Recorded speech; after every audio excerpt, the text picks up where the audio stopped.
They're playing basketball. We love that basketball. Fala galera, aqui é o Diego e eu estou de volta.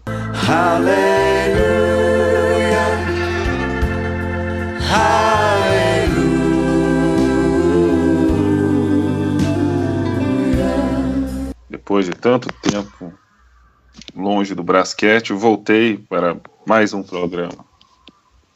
Fala Pedrão, tudo beleza? Fala Diego, bom ter você de volta aqui com a gente.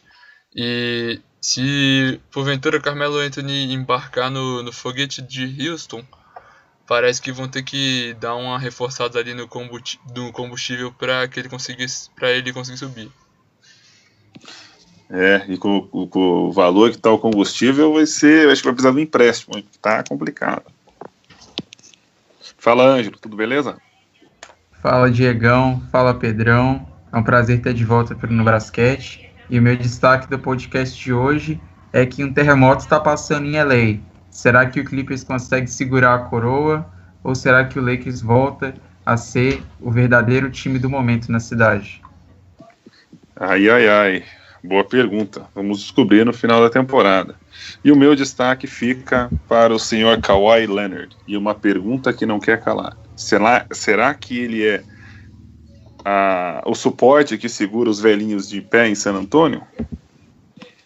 Explosão de alegria, ninguém fica parado. Toma conta, contagia e se deixa amarrar.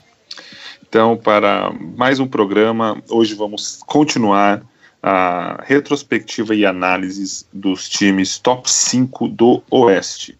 Vamos começar com o Jazz e o Pedrão vai fazer as honras, por favor. We proudly introduce to you our 2015-2016 Utah Jazz. Obrigado, Diego. Então vamos para a nossa análise do Utah Jazz. Temporada passada, o Utah Jazz terminou com uma campanha de 51 vitórias e 31 derrotas, alcançando assim a quinta posição e sendo o primeiro time, o time com a melhor campanha que não conseguiu o mando de quadra na Conferência Oeste. A equipe na temporada passada tinha uma média de 26,8 anos e convertia 46,6% dos seus arremessos de quadra. Tomava menos de 97 pontos por jogo, o que configurou ela uma das estatísticas que configuraram o Jazz como a melhor defesa da temporada em todos os times. Mas marcava poucos pontos por jogo, marcava pouco mais que 100 pontos por jogo. Gerando assim um saldo positivo em comparação com a sua defesa, mas 100 pontos ainda é uma pontuação baixa comparada com o resto da liga. Na temporada passada, o time do Jazz entrou prometendo bastante, que é um time que tem bastante tradição, exatamente na época de John Stockton,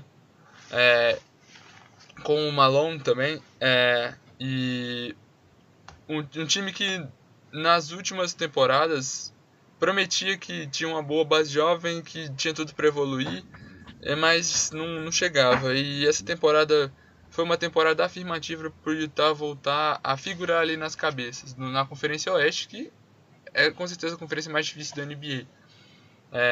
Na temporada passada o time saía jogando com George Hill, Rodney Hood, Gordon Hayward, Derek Favors e Rudy Gobert. Foi uma temporada extremamente importante para os dois pilares jovens da equipe. O Gordon Hayward finalmente se firmar na liga, alcançando inclusive o All-Star Game no time Oeste, e se firmando de vez como um dos melhores small forwards da liga. E pro Rudy Gobert foi uma temporada muito importante para ele se firmar como um dos melhores defensores da liga, concorrendo inclusive ao prêmio de melhor defensor do ano, que ele acabou perdendo pro Draymond Green, né? Mas de qualquer maneira, muita gente também disse que ele merecia All-Star Game, então foi uma temporada muito boa pro Gobert. Além disso, o George Hill, mesmo com algumas lesões que atrapalharam um pouco a temporada, voltou a ter uma temporada boa, consistente, ajudando o Hayward e o Gobert, mas numa visão negativa, dois caras não evoluíram como esperava deles, que foi o Rodney Hood e o Derek Favors, que acabaram estagnando o seu jogo e pode ser um dos motivos que talvez... eu não digo que não levou o Jazz a avançar mais na competição, porque, lembrando, o Utah Jazz avançou na primeira rodada dos playoffs ganhando de 4-3 do Los Angeles Clippers. Foi um ótimo resultado para eles, mas aí, a partir daí o buraco era mais embaixo, era o Golden State Warriors, e eles tomaram um 4-0, não deu para eles ganharem nenhum jogo. Então a gente pode dizer que com certeza foi uma temporada acima das expectativas para o Jazz, que se firmou, só que aí surgiu um problema, que era o último ano do contrato do Gordon Hayward, e cada vez mais tinha um assédio em cima dele por parte de alguns times, que ele é um jogador jovem com bastante potencial ainda, e já é um grande jogador. Então franquias com talvez um pouco mais de tradição foram atrás dele, e acabou que o Boston Celtics conseguiu retirá-lo de Utah, né, nessa free agency, pagando um contrato muito alto para ele, um contrato longo, confiando nele para ser o cara do time a partir de agora. Acabou também perdendo o George Hill na free agency, que ele fez uma pedida muito alta e o Jazz acabou não aceitando. Também deixou sair o Shelvin Mack para o Orlando Magic, o Boris Diaw foi dispensado e o Trey Lyles foi trocado na noite do draft.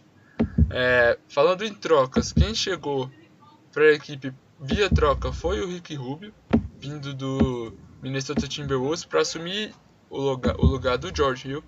E com a saída do Gordon Hayward, a equipe tentou se reforçar o melhor possível, e na minha opinião é óbvio que não tem um jogador com as mesmas características dele disponível no mercado, mas reforçou bem na medida do possível, trazendo o Thabo Sefolosha, o Jerebko e o Ekpedo como agentes livres. O Ekpedo que estava jogando no Fenerbahçe da Europa, muito bem no Final Four da Euroliga, e trouxe via draft 3 jogadores que um deles chamou muita atenção na Summer League, que é o Donovan Mitchell, que traz boas esperanças para a torcida, além dos mais duvidosos, o Tony Bradley e o Nigel Williams-Goss. Então, com isso, o provável time titular do Jazz nessa temporada é Ricky Rubio na armação, Rodney Hood na posição 2, Joe Ingles, que foi um jogador que eu particularmente gosto muito e despontou na temporada passada na 3, Derek Favors e Rudy Gobert repetindo o garrafão da temporada passada. Para mim, olhando toda a condição da conferência, eu entendo que tem chances altas do Utah Jazz no elevador do basquete se manter na 5ª posição da conferência. Eu digo isso porque entendo que o Thunder até tem um time mais forte que o Jazz, que vai sofrer o Jazz vai sofrer um pouco com uma falta de ataque na temporada. Os reforços, já era a melhor defesa da liga, os reforços foram de cunho mais defensivo, né? Vai faltar gente ali para botar essa bola para dentro, então por isso o time vai sofrer um pouquinho, mas a defesa compensa. Eu entendo que o Jazz tem um time melhor do que o Clippers, por exemplo, mas o Thunder para mim já tem um time melhor do que o Jazz, então para mim ocorre tipo uma troca entre o Thunder e o Clipper, e o Jazz se manter na posição. Então essa foi a minha análise do Utah Jazz, Diego. Ok, então, levando em consideração as saídas de George Hill e do Hayward, são peças importantes e eram titulares, certo? Vamos levar isso em consideração do que você tocou por último no seu ponto, que você fala sobre como vai ser esse time ofensivamente. Claro que defensivamente nós temos o senhor Gobert segurando a âncora e ele com certeza vai comandar a defesa, mas eu vejo esse time sofrendo no ataque, até porque Ricky Rubio que vai ser o playmaker, só que o problema, eu vejo quem mais além do Ricky Rubio para ajudar nessa construção. Então, você discorda do meu ponto de vista, e por que você acha que esse time vai dar certo ofensivamente? Onde que você acha que vai ser a válvula de escape? O complicado, eu entendo quando que você Não, e é uma dúvida correta. O Ricky Rubio, apesar de ser um ótimo playmaker, precisa de alguém para ele poder fazer jogadas. Vai depender. Eu acho que a saída do Gobert não, desculpa, do Gordon Hayward volta a dar espaço pro Rodney Hood poder voltar a pontuar, porque ele se projetou como um ótimo arremessador de 3 e ele tem que retomar o jogo dele. Além disso, se o Joe Ingles realmente for o titular do time, também é uma outra opção ofensiva limitada, é claro, mas também tem uma bola de 3 muito consistente, acabou como a melhor porcentagem da liga na temporada passada. E uma notícia que me deixa no mínimo intrigado é o Rudy Gobert vi dizer que começou nessa temporada a se mexer para melhorar seu jogo ofensivamente. Ele disse que começou a treinar alguns jump shots curtos e coisas desse tipo. Então, acredito que ele tenha entendido que a saída do Gordon Hayward afeta muito o fator ofensivo da equipe, que ele agora tem tudo para se projetar como, sinceramente, ser o franchise player do Utah. Tanto no lado defensivo quanto uma referência ofensiva para o time. Ok, então vamos marcar o nosso livro aqui para poder cobrar o senhor Pedro lá na frente. Essa ascensão do Hood. Vamos cobrar, hein, Pedrão? Pode cobrar. Obrigado. Ângelo, continuando então, o senhor vai falar sobre o Clippers.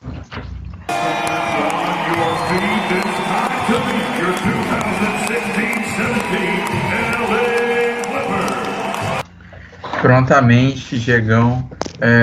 O Clippers ele terminou a temporada passada em quarto lugar da Conferência do Oeste, com 51 vitórias e 31 derrotas. No primeiro dia da temporada passada, o Clippers estava projetado para iniciar com o Chris Paul na armação, J.J. Redick na armação, Luke Richard Mbah a Moute na ala, Blake Griffin no ala pivô e o DeAndre Jordan no pivô. Com o elenco que o Clippers montou na temporada passada, eles foram a equipe mais velha da liga, com média de idade de exatos 30 anos. O Clippers foi uma equipe que conseguiu se aproveitar da sua eficiência ofensiva e acabou marcando 108,7 pontos por jogo e tomando 104,4 pontos. Isso dá um salto positivo mais ou menos de 4,5 pontos para a equipe do Clippers. Essa vantagem no ataque ela pode ser evidenciada pela porcentagem de arremessos convertidos, que o Clippers converteu 47,5% e foi a terceira equipe com o melhor aproveitamento de arremessos da liga. Fazendo um apanhado sobre a equipe do Clippers na temporada passada, foi uma equipe que todo mundo esperava que o Clippers desse o próximo passo, fosse uma equipe que avançasse nos seus objetivos e finalmente fizesse a sua sonhada final de conferência no Oeste. Mas a equipe do Clippers começou a temporada de maneira positiva, o jogo parecia que encaixava para a equipe. Finalmente o Doc Rivers parecia que ia conseguir ajeitar a equipe do Clippers conseguia trazer do banco, com a adição do Myers Spades, do Jamal Crawford, do Raymond Felton, parecia trazer uma equipe mais consistente no banco, que vinha sendo o tendão de Aquiles da equipe de Los Angeles. O que acontece é que a equipe do Clippers novamente fez uma boa temporada regular, mas o começo promissor não se manteve e as oscilações tomaram conta da equipe. O Blake Griffin novamente se lesionando bastante, o Chris Paul já apresentando sinais de maior desgaste, e o Clippers parecia que ao longo da temporada se encaminhava tranquilamente para os playoffs. Acabou que essa oscilação fez com que o Clippers disputasse ali pau a pau o mando de quadra com o Jazz, e no confronto direto o Clippers acabou levando vantagem, o Clippers acabou ficando com o mando de quadra no Oeste, e foi uma equipe que conseguiu atingir o seu objetivo. Só que o Clippers, ele sempre já fazia umas 3 temporadas, ele vinha nessa crescente, mas não conseguia chegar até a final do Oeste. Muito se ventilou sobre trazer algum reforço extra para a equipe no meio da temporada, fazer uma troca pelo Carmelo Anthony, alguma coisa assim. para que a equipe conseguisse ter o talento suficiente para brigar com o Golden State Warriors, por exemplo. Mas isso não se concretizou e o Clippers foi para os playoffs. Nos playoffs, a equipe do Clippers perdeu na primeira rodada para o Utah Jazz, a equipe que eles vinham batalhando pau a pau. A equipe perdeu em 7 jogos, vitória por 4-3 do Utah. E o Clippers parecia que tinha uma vantagem superior no entrosamento ao longo da série, só que o fator de perder o Blake Griffin por lesão pelo restante da série pesou para a equipe de Los Angeles, e a equipe que acabou sobrecarregada nas funções ofensivas do Chris Paul acabou sofrendo com a marcação pesada e o jogo mais pegado do Jazz, e acabou sucumbindo ao final de 7 jogos. Isso fez com que a equipe do Clippers passasse por um momento duvidoso novamente. Se colocou novamente aquele estigma na tela. O Clippers é uma equipe boa, mas o Clippers nunca vai conseguir brigar por nada. E diante disso, o Clippers enfrentou mais um problema. O Blake Griffin e o Chris Paul foram agentes livres na Free Agency de 2017. O Clippers parecia estar com a corda no pescoço. Além do Blake Griffin e do Chris Paul, o J.J. Redick e o Jamal Crawford e o Luke Richard Mbah a Moute também eram free agents. Ou seja, a espinha dorsal do Clippers se tornou agente livre no final da última temporada e a equipe parecia para tudo ou nada. Ou o Clippers conseguia renovar com todo mundo e dar manutenção ao seu projeto, que até agora não tinha se mostrado vencedor, ou a equipe se desmontava. E a segunda opção aconteceu. O Clippers acabou com a troca do Chris Paul, que foi enviado para Houston, acabou iniciando seu processo de desmanche e perdeu vários jogadores.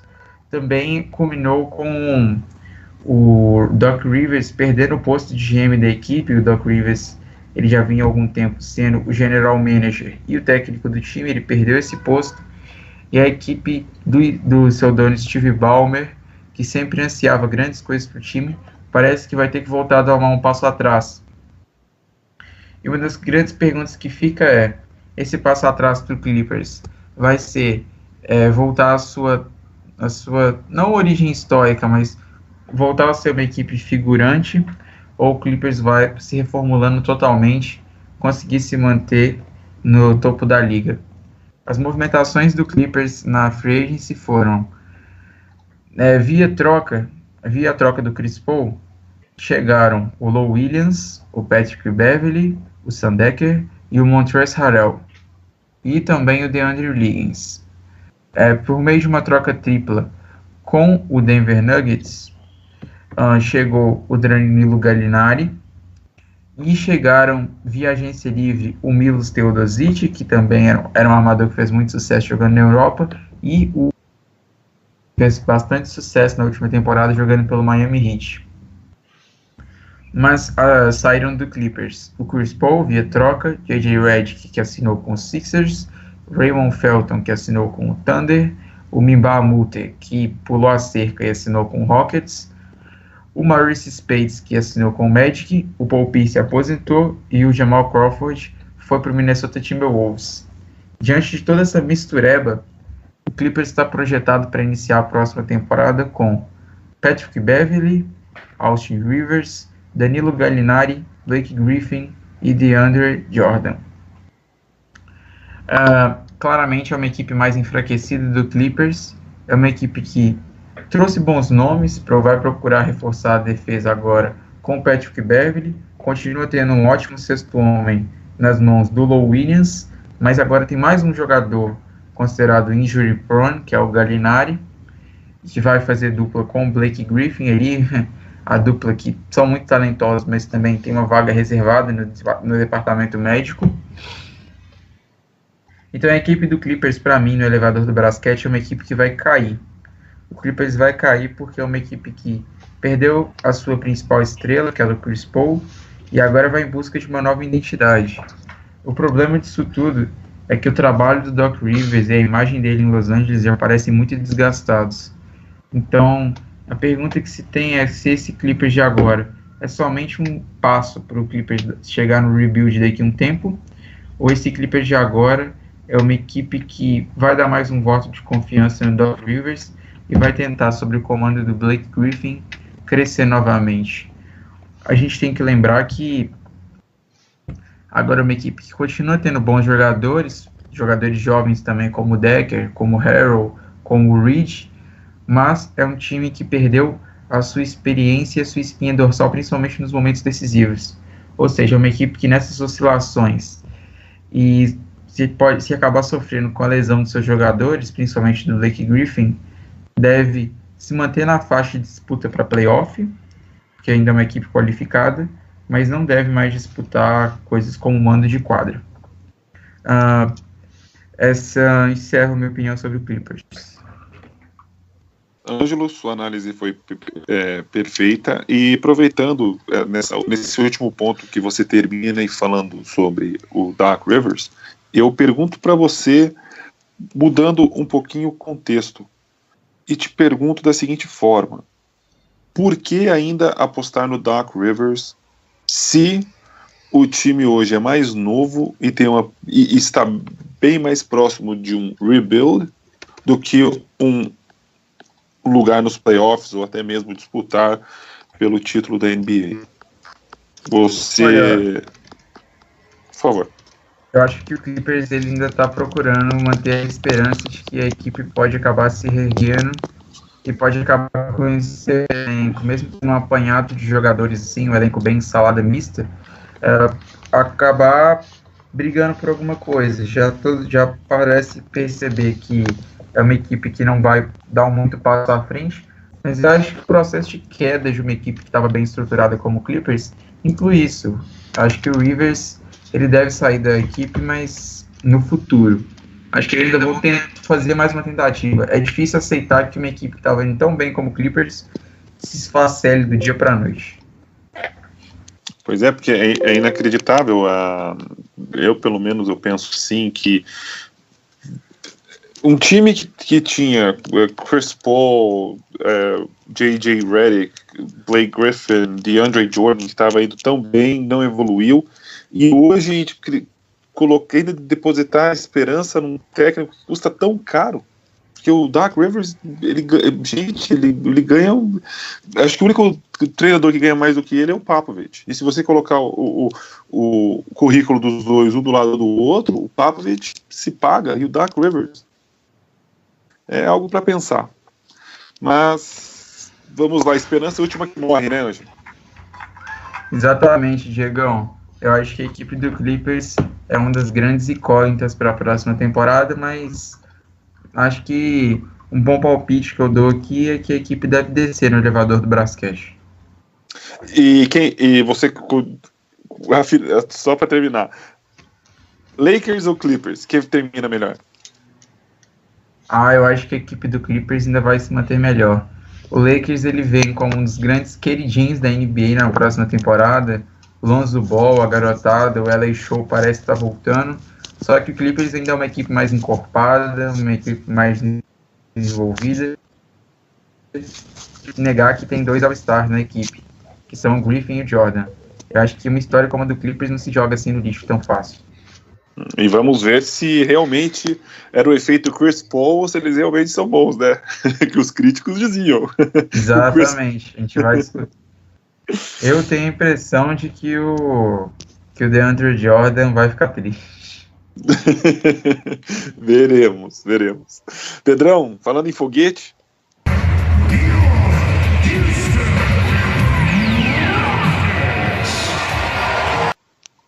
Digão, vamos agora pros foguetes de Houston, né?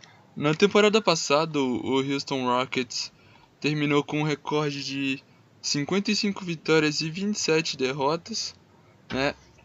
Sagrando assim o terceiro colocado da Conferência Oeste. O time tinha uma média de 27,4 anos de idade, uma média um pouquinho alta, e acertava 46,2% dos seus arremessos de quadra, né? Quando a gente olha para os números em relação a pontos que fez e pontos que tomou, o Houston Rockets fazia incríveis 115 pontos por jogo, que é bastante alto, só que tomava 109,5 pontos por jogo também, que é um número bastante alto, sendo um dos piores da liga. Não o pior, mas um dos piores. Na temporada passada, a gente pode dizer que, assim, provavelmente o Houston foi a maior surpresa positiva para a temporada. Porque, por exemplo, se a gente pega o ranking que a CBS fez pro ano passado dos times da NBA, assim, como um todo, o Houston era o 16º time, que terminaria como o 16º melhor time da temporada, né? Sim, na NBA inteira.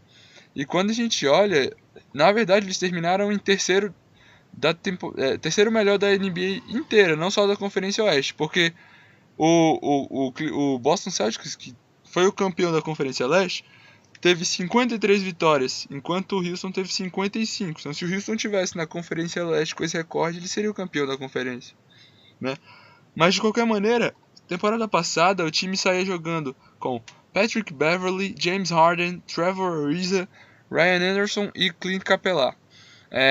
Temporada passada foi a primeira temporada do Mike D'Antoni no comando do time, substituindo o Kevin McHale, né, que teve uma boa jornada lá em Houston, desculpa. E foi por isso que muita gente não botava muita fé nesse Houston, porque o principal jogador do time, o All-Star James Harden, que é conhecido pelo seu arsenal ofensivo muito grande, isso é inegável, mas todo mundo sabe que James Harden nunca foi um defensor muito primoroso. Juntando isso com um técnico que tem sabidamente um estilo de jogo muito voltado pro ofensivo, juntando também com jogadores como Ryan Anderson, que não é muito conhecido por sua defesa, o próprio Eric Gordon, que vinha de uma temporada de lesões, também nunca foi um grande defensor. Todo mundo dizia que o Houston, apesar de poder ter um dos melhores ataques da liga, ia sofrer muito com a sua defesa. E a verdade é que os números de defesa do Houston não foram bons mesmo, não foram dos melhores da liga. Mas o ataque funcionou tão bem que compensou para bem mais isso. Foi uma temporada em que o James Harden estava realmente jogando como o armador da equipe. No ataque era ele que comandava a movimentação. O D'Antoni conseguiu extrair o potencial máximo do Harden. Vários jogos ele conseguiu alcançar triple-doubles. Se eu não me engano, foram mais de 20 triple-doubles na temporada. E muitos double-doubles, porque ele realmente foi o cara que armava esse time. Quando não dava uma oportunidade para ele chutar, ele conseguia achar seus companheiros. E isso levou o Houston a uma campanha maravilhosa que fez na conferência. Acabou caindo nas semifinais de conferência, né? Porque passou muito bem do Oklahoma City Thunder, aplicou um 4-1, mas quando chegou pro San Antonio Spurs tinha tudo para fechar a série quando abriu um 3-2, mas acabou ali, quando fez um 2-2, mas acabou nos jogos finais alguma falta de concentração e o time não foi para frente, né? Agora, para essa temporada, muita gente já esperava assim reforços pontuais do Houston, porque o time encaixou e tinha um estilo de jogo muito particular. O Clint Capela começou a jogar muito bem, foi um reboteiro muito importante para o time. O Ryan Anderson encaixou muito bem no esquema. A adição no meio da temporada do Lou Williams foi muito importante para o time, porque ele, quando vinha do banco junto com o Eric Gordon, eram duas ameaças extremamente que outro time tinha que ficar de olho o tempo todo, né? E quando um dos primeiros movimentos que aconteceu na pré-temporada foi esse boom de um sing and trade do Chris Paul, que levou seus talentos agora para Houston, né? E vai formar essa dupla de guard com o James Harden. Então, teoricamente, James Harden vai voltar a ser o 2 mesmo, o shooting guard da equipe. E já desponta facilmente como uma das melhores duplas de guards da NBA, né? Antes mesmo de terem jogado uma partida juntos, oficial. O time, nessa troca do James Harden, do Chris Paul perdeu algumas peças que foram importantes para o time, como o Patrick Beverley e o Lou Williams. Além deles, o Sandecker, o Monstro Israel, mais 3 jogadores que estavam ali só para compor elenco mesmo. Mas, e também, por ter se desfeito de muita gente que compõe o elenco, chegou muita gente nova também. Via draft foi o Isaiah Hartenstein, o alemão. Também chamaram agora que um jogador que foi draftado em 2016, o Zuki, o chinês, que é um cara que, se eu fosse vocês, ficaria de olho, saindo do banco do Houston, porque ele tem um jogo muito polido, ele é chinês, né? Mas muitos dizem que promete ser, quem sabe, o novo Yao Ming, até porque joga no Rockets. Não sei se é pra tanto, né? Mas ele é muito bom com os pés, muito alto, muito inteligente. Adicionou também jogadores que vêm para compor o lado defensivo do time, que talvez foi o que faltou um pouco para o Houston nos playoffs. Principalmente o PJ Tucker e o Luke Richard Mbah a Moute, que são 2 jogadores conhecidos pela sua defesa. Além disso, alguns outros jogadores menos badalados na liga, o Derrick Black, outros jogadores para compor o elenco, e um destaque particular nosso, o Jorge Paulo, Jorginho, ex-jogador do Paulistano, tá ganhando uma oportunidade com o Houston Rockets, né? Além disso, ainda há as conversas sobre o Carmelo Anthony podendo chegar em Houston, mas enquanto ele não chega, o time titular para a próxima temporada é Paul, James Harden, Trevor Ariza, Ryan Anderson e Clint Capela. Para mim, no elevador do basquete, o Houston Rockets tem a faca e o queijo na mão para subir. E como eles já estavam em terceiro, a subida não vai ser tão grande para mim. Eu acho que eles vêm aqui para uma segunda posição, porque mesmo chegando o Carmelo Anthony, pra mim ainda não tem como esse Houston levar essa conferência do Warriors, não. Ok. Agora tem uma pergunta que eu digo para você que só vamos saber quando começar a temporada. Mas mesmo assim, vou perguntar para ver qual é a sua opinião, Pedrão. Será que não vai faltar bola em Houston, não? Diego, é aquela coisa, né? Isso vale não só basquete, como futebol, que com um jogador bom a gente dá um jeito, né? E eu sei que o James Harden adquiriu nessa temporada a característica de ser o armador da equipe, então ficar mais com a bola na mão. Mas, assim, óbvio que foi em tom de festividade, mas os dois fizeram um jogo juntos pela Drew League, que é uma daquelas ligas de verão que os jogadores acabam jogando durante as férias para reencontrar a galera e também ter um basquetinho sem compromisso, né? Eles formaram o time na Drew League e tem uns lances muito legais. A bola tava rodando entre os dois, não tava presa, né?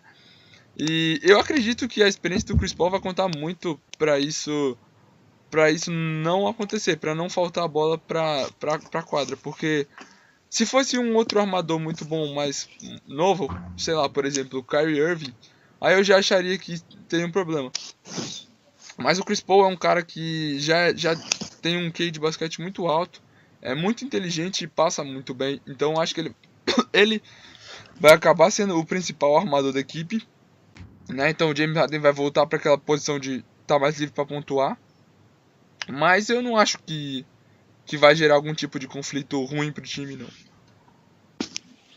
E vou fazer uma pergunta, pode até parecer boba, mas vamos lá. Quem vai ser o substituto do Patrick Beverley? Essa aí é uma questão que foi um pouco criticada, que o Beverley segurava as pontas um pouquinho ali na defesa pro Harden. Aí a gente pode ver de 2 jeitos, né? Porque o Beverley conseguia marcar tanto jogadores da posição 1 quanto da posição 2, né? Sim.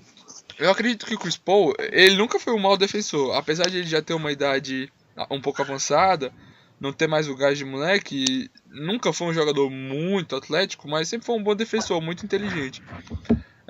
Eu acho que vai haver ali como sempre acontece nos times de James Harden, uma cobertura no sentido de quando só tiver o Chris Paul em quadra, eu acredito que provavelmente o Chris Paul pega o guard mais complicado de se marcar e o James Harden vai pro mais tranquilo. E quando já houver além do Chris Paul em quadra, se você tem ou o Mbah Moufé ou o PJ Tucker em quadra, também tem uma possibilidade deles acabarem pegando jogadores mais complicados de se marcar, porque essa é a especialidade deles, a defesa, deixando assim o James Harden mais livre para fazer o que ele sabe, que é pontuar. Vamos ver bem.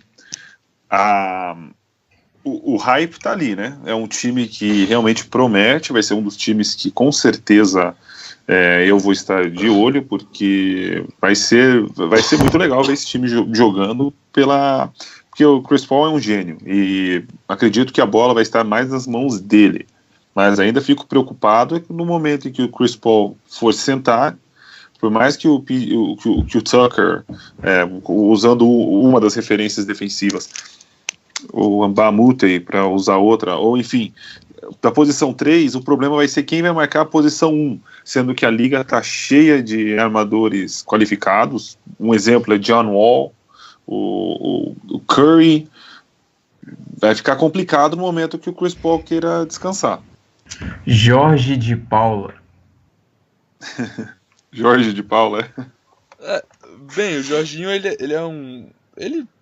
Eu vejo ele tranquilamente com capacidade física para entrar na NBA. O que falta para ele é realmente desenvolver o jogo, né? Mas poderia ser um nome se ele tivesse um salto qualitativo em pouco tempo. Eu falei brincando, mas para uma equipe que quer ser contender igual o Rockets, um passo de apostar num calouro que tem, mesmo que o Jorginho seja bem refinado, muito cru, sabe? Eu falei brincando, acho que a equipe do Rockets, se tem algum interesse em dar um passo à frente, não pode contar com o Jorginho, não.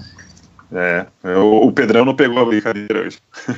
Não, eu entendi o tom da brincadeira, mas é a mesma história do Caboclo, né? Tá há 2 anos de tá há 2 anos. Mas vai que dá alguma mutação especial nele lá e ele consiga, né? A gente não pode duvidar de nada. E falando em outro brasileiro que vai ser importante, é o Nenê, né? Com certeza, ele renovou o contrato dele agora. Teve um problema lá no começo que são dos valores, mas ajeitou. E é importante para ele dar um descanso ali pro Capelá, porque eles são os 2 5 de verdade no elenco do Rockets. Pois é. Mas seguindo, vamos prosseguir e vamos para os velhinhos agora, seu anjo.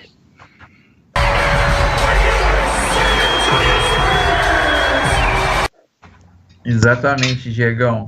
A gente vai falar que panela velha faz comida boa. E o San Antonio Spurs, mais uma vez no topo, terminou a temporada passada em segundo do Oeste. 61 vitórias e 21 derrotas. Não tem a estatística aqui precisamente, mas o Spurs tem mais de 50 vitórias em temporadas consecutivas há muito tempo aí, viu? De qualquer maneira, o Spurs iniciou a temporada passada com o Tony Parker na armação, o Danny Green na armação, Kawhi Leonard na ala, LaMarcus Aldridge no ala pivô e o Paul Gasol no pivô. O Paul Gasol que também acabou revezando um pouco com o Dwayne Dedmon no pivô do San Antonio. Como o Diegão falou, os velhinhos, o Spurs foi a segunda equipe mais velha da liga, com média de 29,6 anos de idade. E o Spurs foi uma das equipes com o saldo mais positivo entre pontos feitos e tomados. A equipe do Texas fez 105,3 pontos por jogo e tomou apenas 98,1. Seguindo a tradição do mestre Popovich, a equipe de San Antonio também foi muito efetiva no ataque, sendo a 7ª equipe com maior aproveitamento de arremessos, atingindo seus 46,9% no field goal. A equipe do San Antonio iniciou a temporada passada com uma expectativa muito grande de que pudesse brigar com o Warriors para ser uma das forças dominantes do Oeste e tentar dar ao seu núcleo mais veterano mais um título. A equipe teve que se adaptar com a aposentadoria do Tim Duncan e nesse aspecto a gente tem que destacar que o Greg Popovich é um mago. O Spurs tinha para a reserva do Paul Gasol, que não estava jogando muita coisa, fez uma temporada pífia, o Dwayne Dedmon. E muita gente, inclusive eu, apontava que seria uma grande fracasso para o Spurs contar com um backup como o Dedmon. Mas foi surpreendente, a equipe conseguiu se reinventar, teve o David Lee jogando uma bolinha, teve o Jonathan Simmons se mostrando um jogador que pode jogar tanto na posição 2 quanto na posição 3, um jogador muito versátil, que traz bastante energia para a equipe, e foi uma equipe que cada vez mais também deu o passo transitório para o Patty Mills assumir a posição de armador titular da equipe, no lugar do Tony Parker, não no quesito de começar como titular, mas no quesito de permanecer mais tempo em quadra. O Spurs ele prepara uma transição, e essa transição tem cara e tem nome, Kawhi Leonard. O jogador acendeu as suas médias, fez na casa praticamente 25, fez perto de 25 pontos por jogo de média, se não me engano, e o Spurs a gente tem que considerar que numa temporada considerada apagada, tanto do Aldridge, tanto do Gasol, e tanto do Parker, tanto do Green, a equipe conseguiu 61 vitórias. Foi uma equipe que, na minha opinião, estava perdendo força do banco. O Ryan Bertrands, a equipe estava trazendo jogadores um pouco mais desconhecidos para a rotação, estava dando mais espaço para o Kyle Anderson, mas sob o comando do Popovich, a equipe administrou bem o tempo, como ele sempre faz com os veteranos, e conseguiu arrancar para os playoffs. Foi uma equipe que me surpreendeu na última temporada. Eu achei que seria uma equipe que sofreria uma queda maior, mas o incrível foi que o Spurs parece que ele perdeu um pouco do seu DNA. Foi uma equipe que continuou sendo muito eficiente nos dois lados da quadra, principalmente na defesa, só que foi uma equipe que passou a jogar mais centrada na figura do Kawhi. Curioso para uma equipe que sempre prezou pela filosofia de movimentação da posse de bola. Mas bem suavemente o Spurs foi mais uma vez para os playoffs. Venceu o Memphis Grizzlies por 4-2 na primeira rodada. Na segunda rodada venceu por novamente 4-2 o Houston Rockets e perdeu na final do Oeste, tomou uma varrida do Golden State Warriors. O Spurs nos playoffs se mostrou uma equipe boa, uma equipe que sabe lidar com equipes que apresentam inconsistências, é aquela coisa, sabe fazer o adversário pagar pelos seus erros. Foi uma equipe que, principalmente, se aproveitando da instabilidade, da muita dependência do Rockets em torno do Harden e em torno da questão dos arremessos do perímetro muito rapidamente, foi uma equipe que, bloqueando bem a sua defesa, conseguiu neutralizar uma equipe que parecia que vinha com tudo para poder brigar com ela, e acabou eliminando a equipe do Houston. Sofreu um pouco para passar pelo Memphis, além do esperava-se uma varrida, porque o Memphis é uma equipe que joga num estilo mais lento, é um estilo de jogo mais chato para o Spurs se enfrentar. A equipe do Memphis é uma equipe que se parece muito com a equipe do Spurs no quesito um jogo mais cadenciado e um jogo mais voltado para a defesa.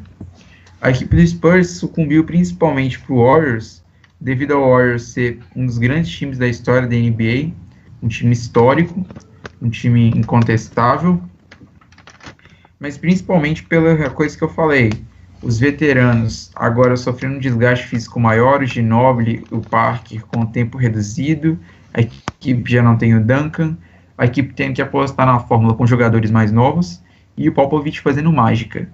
Eu acho que o Spurs conseguiu se superar na última temporada. Foi uma equipe que, principalmente com o Kawhi Leonard lesionado, a gente tem que lembrar que o Kawhi lesionou no jogo 1 contra o Warriors, quando o Spurs ganhava por uma diferença considerável de pontos. Sem o Kawhi, a equipe praticamente sucumbiu.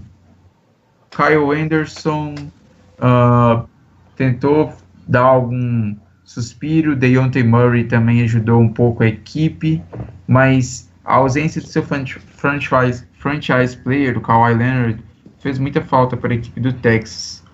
Eu acho que o Spurs sucumbiu principalmente por causa disso. Um elenco com pouca profundidade e a perda do seu principal jogador, que vinha fazendo muita diferença, que era o Kawhi. Para a próxima temporada, a gente pode esperar um Spurs praticamente intacto. Eu não só fazer isso, não.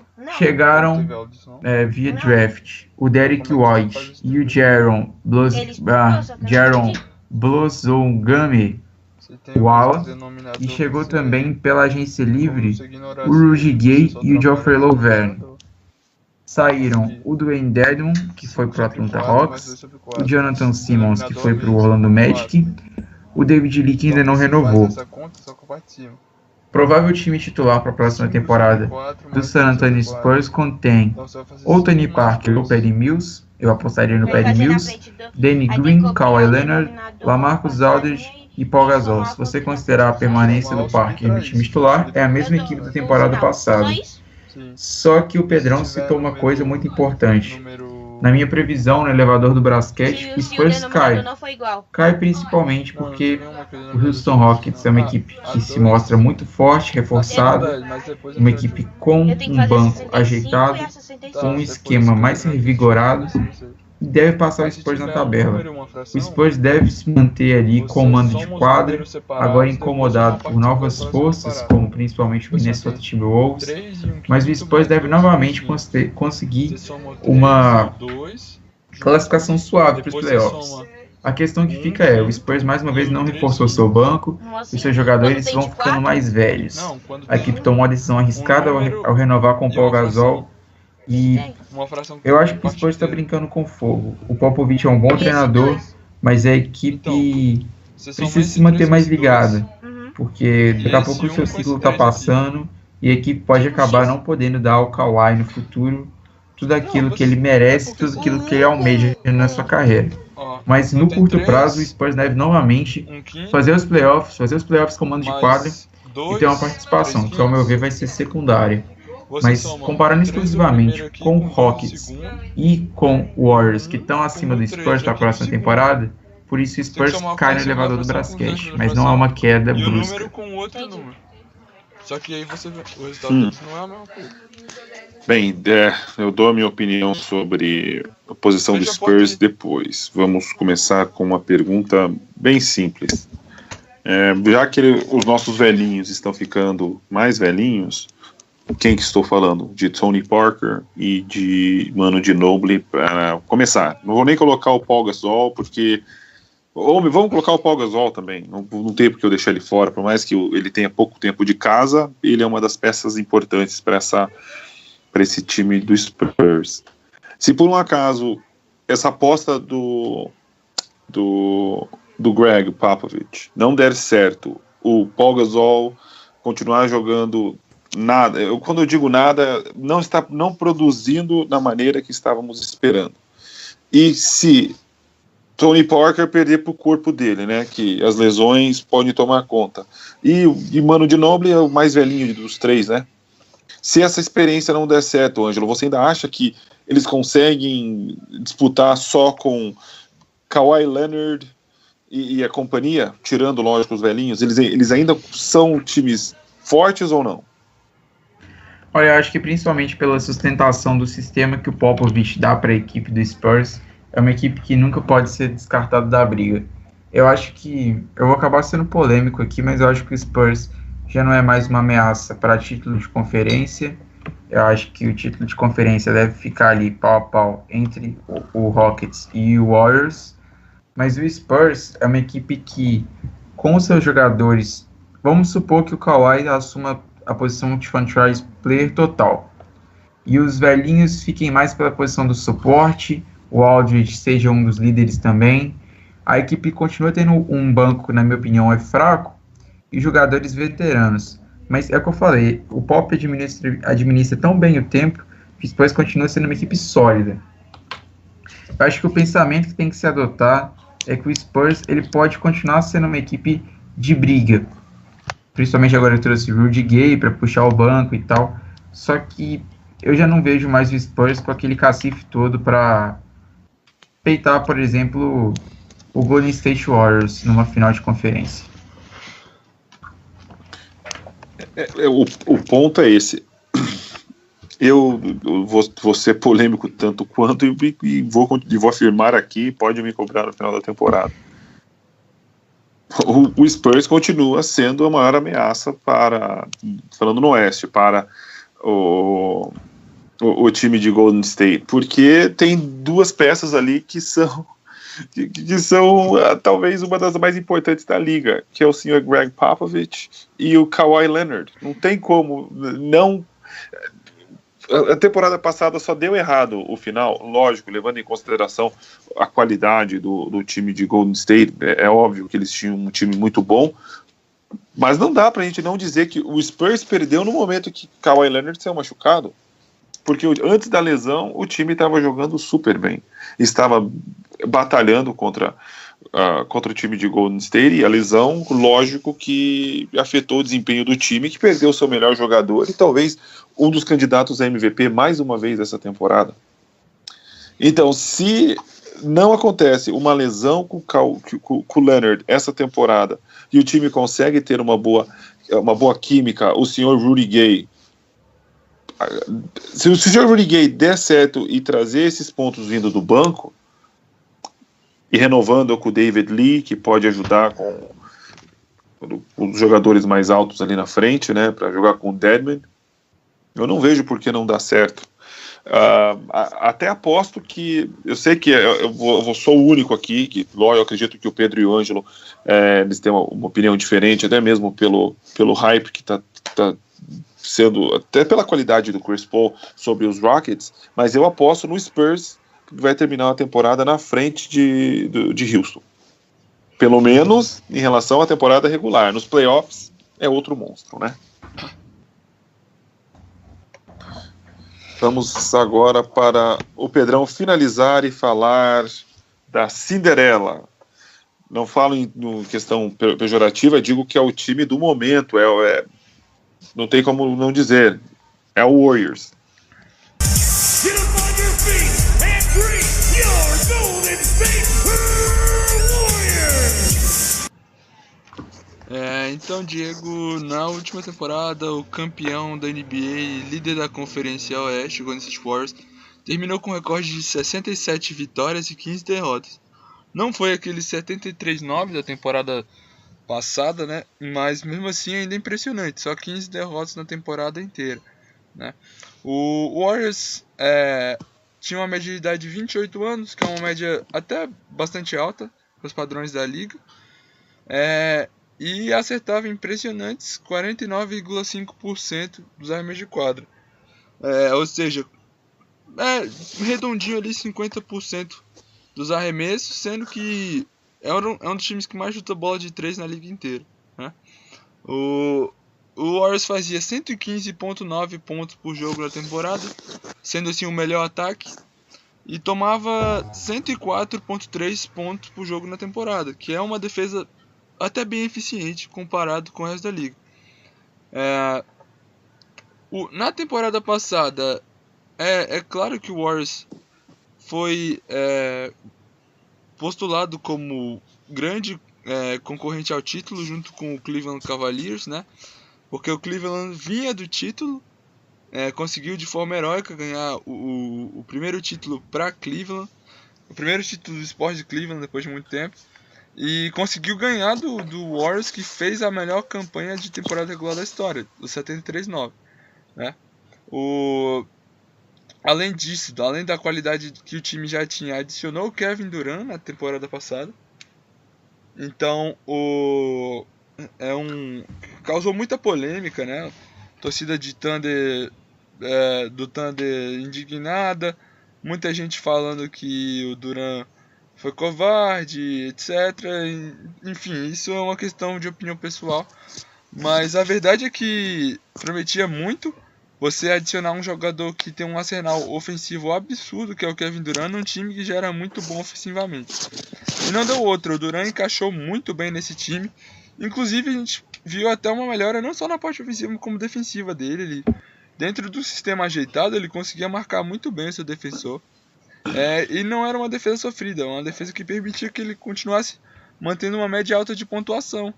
E no final da temporada, ele e o Stephen Curry tiveram ali praticamente a mesma quantidade de pontos por jogo. Quando a gente chegou nos playoffs, o time realmente passou o carro em todo mundo que vinha pela frente. Fez 12-0 na Conferência Oeste e nas finais da NBA fez 4-1, ganhando os 2 primeiros jogos, inclusive, então chegando àquele 14-0 que ninguém nunca tinha chegado, né?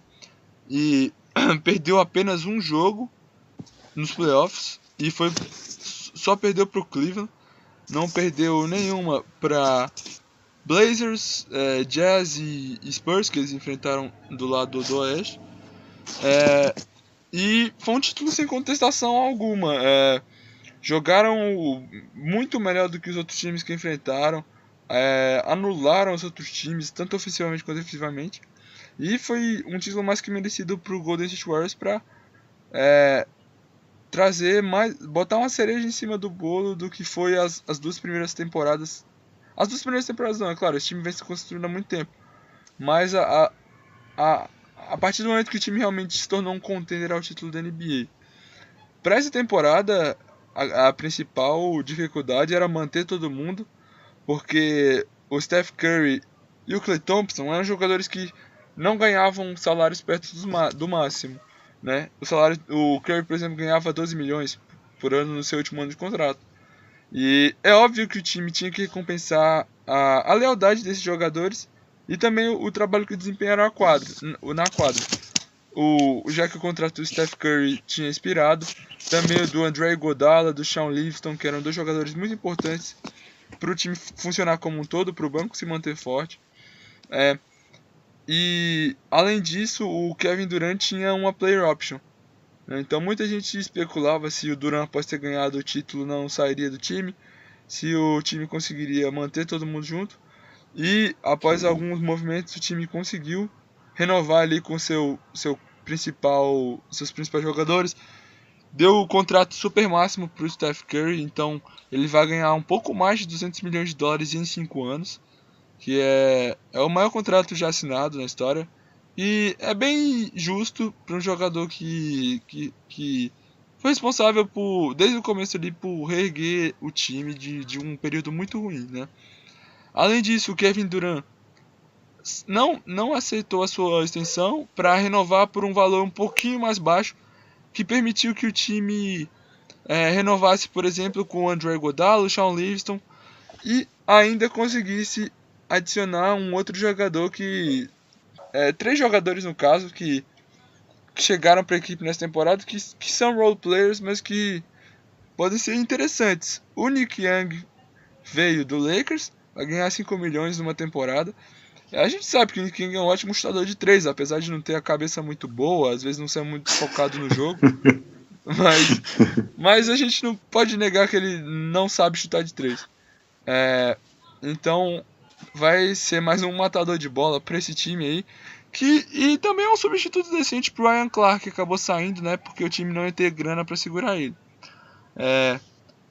Também chegou o Omir Caspi, que terminou a temporada passada no Wolves, é um jogador para compor elenco, ajudar a descansar ali o Kevin Durant, né? O próprio Draymond Green. E também, aí eu acho que foi o movimento mais esperto do Golden State e um dos mais espertos do draft, que foi o Jordan Bell. Compraram a pick do Magic, já que o Warriors não tinha picks no draft, compraram a pick do Magic e conseguiram contratar esse jogador de Oregon, que ele é um jogador de garrafão, é um jogador que não tem muito recurso, não arremessa, mas é um reboteiro incansável, um cara que tem uma garra enorme e vai contribuir bastante na segunda unidade aí do Warriors. E o Warriors está conseguindo fazer o que fez bem nesses últimos anos, que ele tem jogadores muito bons, então ganham muito dinheiro, então tem que achar coadjuvantes que recebam um pouco e tenham um certo impacto no time para poder não gastar tanto com essa folha salarial, né? O Warriors só não vai subir na temporada porque não tem como, né?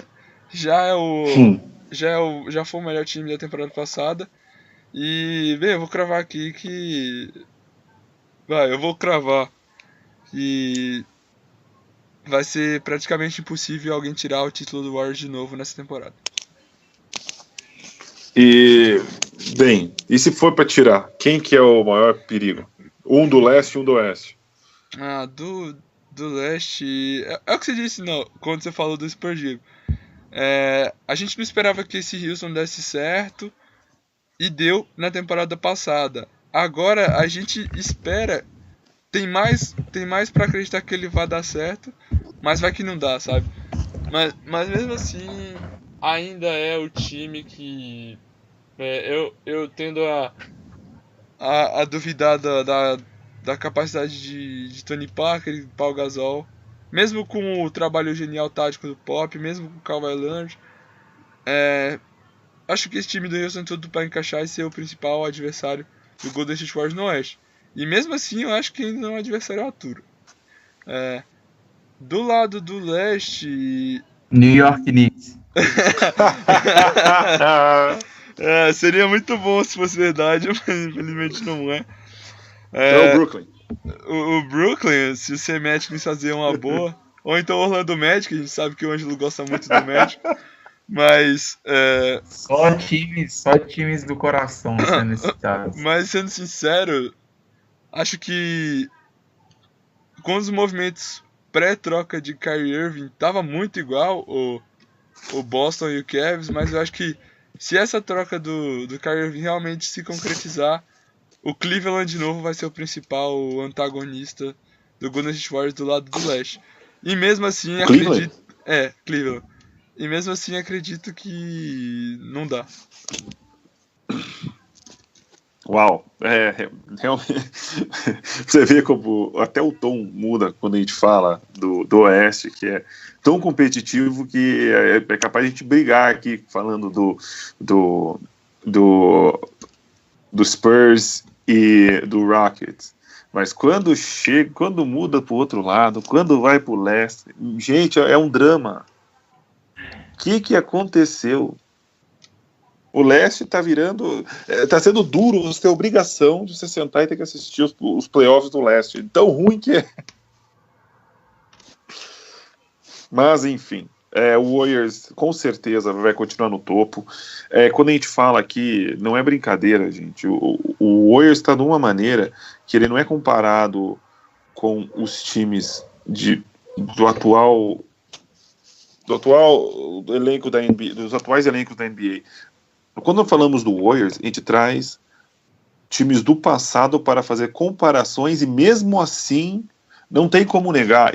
No passado, eu confesso, já falei em outros programas, eu questionava esse time do Warriors. Mas depois que chegou o Durant, e o que jogou o Durant, gente, esse cara ainda é novo, ele vai evoluir. Dá medo. A única coisa que pode complicar para o Warriors, que acontece com qualquer time, são as lesões. Especialmente lesões sérias. Isso pode sim complicar, como já complicou outros times no passado. Mas se tudo correr bem, o que o Pedrão falou é mais do que certo. O Warriors ganha mais uma e realmente vai ser complicado jogar contra esse time. E as lesões, Diego, mesmo afetando todo mundo, a gente vê que esses caras do Warriors não tem um histórico de lesão que deixa ainda mais difícil que aconteça alguma coisa desse tipo com eles. Pois é, e tem isso ainda, né? Porque nem histórico ruim os caras têm. Complicado. Mas para aproveitar, e já deixo aqui, lembre-se que o Miami Heat, com Bosh, LeBron e Wade, quando jogou contra o Spurs as duas partidas, era favoritíssimo. Lógico que é uma comparação não tão... porque são maneiras de jogar diferentes e o Spurs está mais velho, levando tudo isso em consideração. Mas o fator o papo, cara, não é à toa que ele está na conversa como o maior técnico da história da NBA. Mas enfim. Mas tem gente que não pode ver ninguém feliz, que sofre. Gente que não pode ver ninguém feliz, porque sofre. Pedrão, seus comentários finais. Bem, semana que vem a gente tá aí de volta com a última semana de análise, né, do Leste, pra terminar aí com a Conferência Leste, falando dos 5 melhores da temporada passada e ver o que eles podem fazer nessa, né. No mais é isso, obrigado a todo mundo e bem-vindo de volta, Diego. Obrigado. Ângelo, comentários finais? Semana que vem, como o Pedrão disse, a gente vai terminar no Leste, acabar a retrospectiva do Brasquete. Eu espero todo mundo na semana que vem. Agradeço a participação do Pedrão e do Diego. Um abraço. Obrigado, amigos, por terem de volta. E gostaria também de apontar algo para a próxima semana. Próxima semana vamos estar terminando as análises e vamos então falar sobre Cleveland e Boston. Então, vamos falar especialmente sobre o caso do Kyrie Irving e a situação da troca, se vale a pena ou não. A questão do Cleveland está pedindo ainda mais jogadores, algo que pode parecer bizarro para alguns, mas vamos falar com mais calma e vamos dar detalhes. Então, nos acompanhe próxima semana que vamos falar sobre esse assunto. Agradeço a vocês também por mais uma vez ter acompanhado o programa e espero vocês na próxima. Não esqueça de compartilhar, seguir, mandar perguntas, recados. Fique à vontade, o Brasquete agradece e deseja a todos vocês uma ótima semana. Eu sou o Diego e até a próxima. Ninguém sabe a mágoa que trago no peito. Quem me vê sorrir desse jeito nem sequer sabe da minha solidão. É que meu samba me ajuda na vida, minha dor vai passando e